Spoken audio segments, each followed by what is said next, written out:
Dari mulai rekrutmen, seleksi, sampai kemudian pengangkatan ya.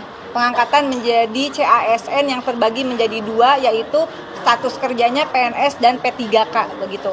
Nah, pada tanggal ini udah lolos seleksi di 2024. Malah yang bidan itu lolos seleksi di 2023. Tapi harus nunggu pengangkatan. Harapan mereka adalah di tahun 2025. Semua membaca bahwa perspektifnya selama ini akan bertahap dan selesai di Oktober 2025. Namun kemudian katanya ada rapat di Komisi 2 yang meminta agar pengangkatan itu quote and quote ditunda untuk CPNS diangkat di 1 Oktober 2025 dan P3K diangkat di 1 Maret 2026. Ini hasil kesimpulan rapat 5 Maret. Lalu kemudian berdasarkan kesimpulan rapat ini keluarlah surat dari Menpan RB bahwa menetapkan yaitu tadi yang harusnya sudah dilakukan pengangkatan bertahap, tapi dengan alasan diminta oleh Komisi 2 mengeluarkan surat bahwa CPNS diangkatnya itu serentak di 1 Oktober 2026 dan untuk 2025 dan P3K di 1 Maret 2026. Menurut saya pribadi secara politik legislasi nih, bukan perspektif asal ngomong. Udah ada aturannya, masa perlu kita bacain? Ya, semua tuh harus ada landasan hukumnya.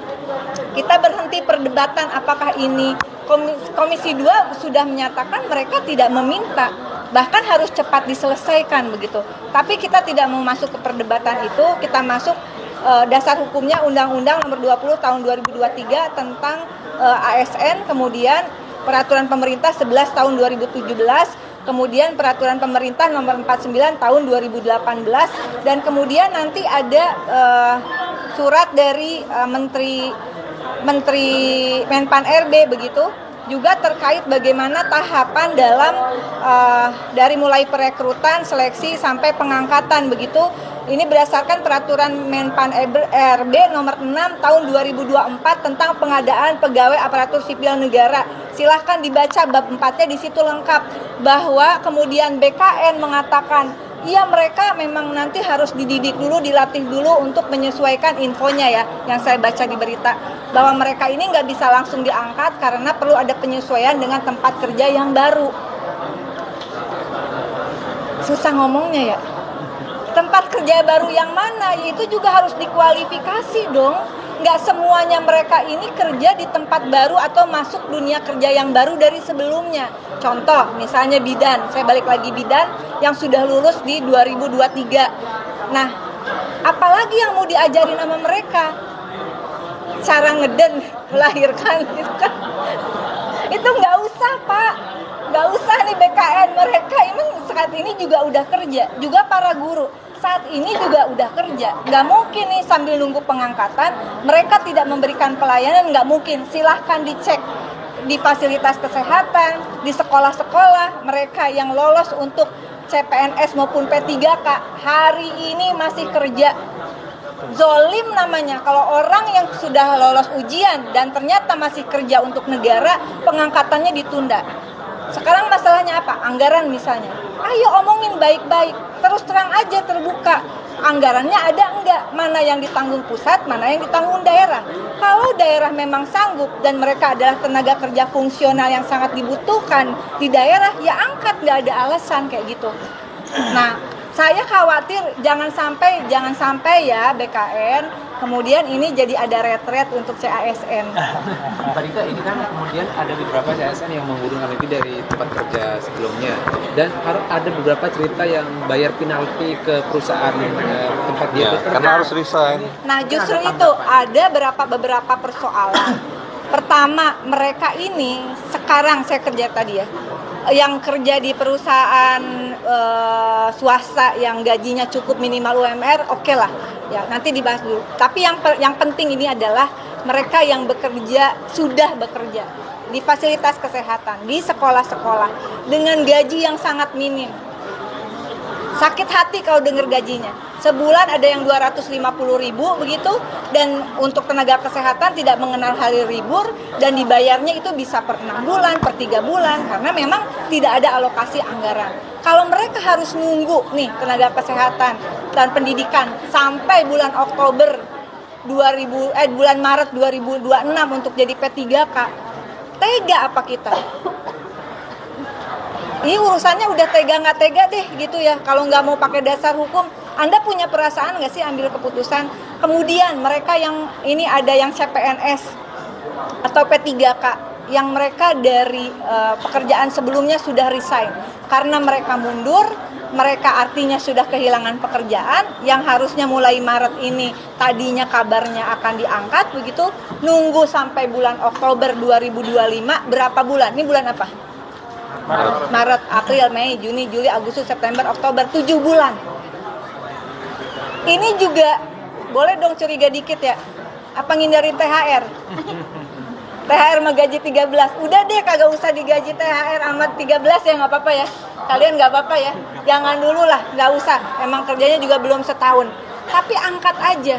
Mereka minimal punya kepastian kerja, punya gaji, apalagi bagi mereka yang harus bayar penalti ke tempat kerja sebelumnya. Mau bayar pakai apa? Jadi desakan dari fraksi PDIP diangkat di jadwal yang sebelumnya telah ditetapkan. Sesuai dengan aturan hukum, nggak ada tuh serentak. Ya kalau memang tadi ada anggaran yang cukup, ya angkat gitu, nggak usah dengan beralasan harus quote and quote pelatihan kayak retret. Gitu. Mau retret di mana lagi? Mau dibawa ke sono semua tuh. Anda lebih mencurigai dalam tanda kutip lebih ke anggaran tidak cukup atau menghindari THR? Secara garis besar, kalau boleh dikatakan inilah contoh kebijakan yang tidak matang, ya, fluktuatif gitu ya, nggak konsisten. Padahal aturan hukum sudah ada. Ini contoh bagaimana aturan hukum juga penting ditegakkan di dalam formasi untuk pegawai negara gitu. Ya, secara garis besar itu, bahwa kemudian ada persoalan nggak ada duit dan sebagainya itu hal lain. Cukup ya. Satu lagi dong Mbak yang soal minyak itu.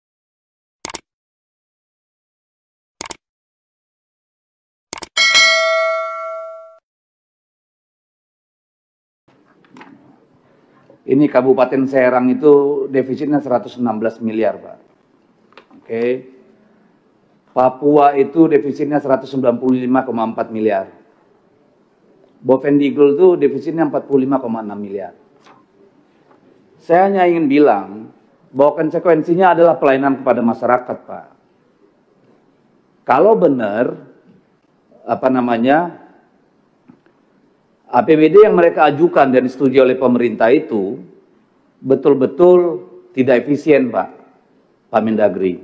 Tadi kan kalau menurut penjelasan Bapak banyak sekali yang ngawur itu di dalam anggaran itu, misalnya biaya makan, perjalanan, dan yang lain-lain. Kalau memang itu adalah efisiensi, saya kira tidak akan terlalu berpengaruh, Pak. Tapi kalau ini tidak hati-hati kita, maka ini akan berdampak terhadap kondisi real di daerah, Pak.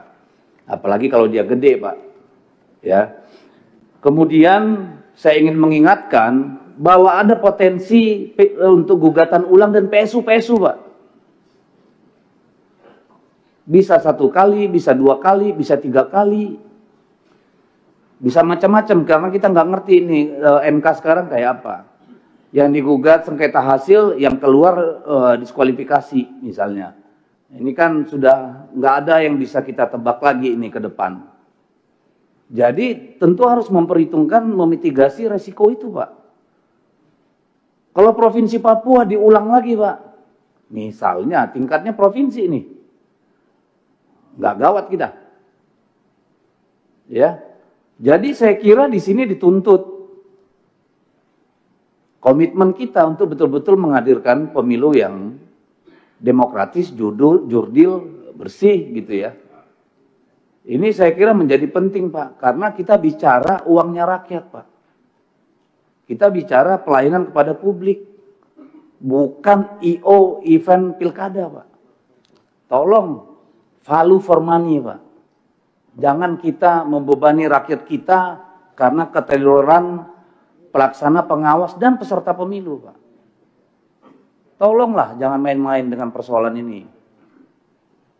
Karena bayangkan sekarang CPNS ataupun P3K aja nggak jelas nasibnya, Pak. Kita buang-buang uang untuk PSU lagi. Di mana kita ini punya tanggung jawab? Jadi tolonglah perhatian terhadap hal itu, Pak. Yang ketiga, pertanyaan saya, apakah ini hari libur, Pak? Yang bukan Sabtu Minggu nanti. Kalau tidak hari libur, ya Pak, yang datang ke TPS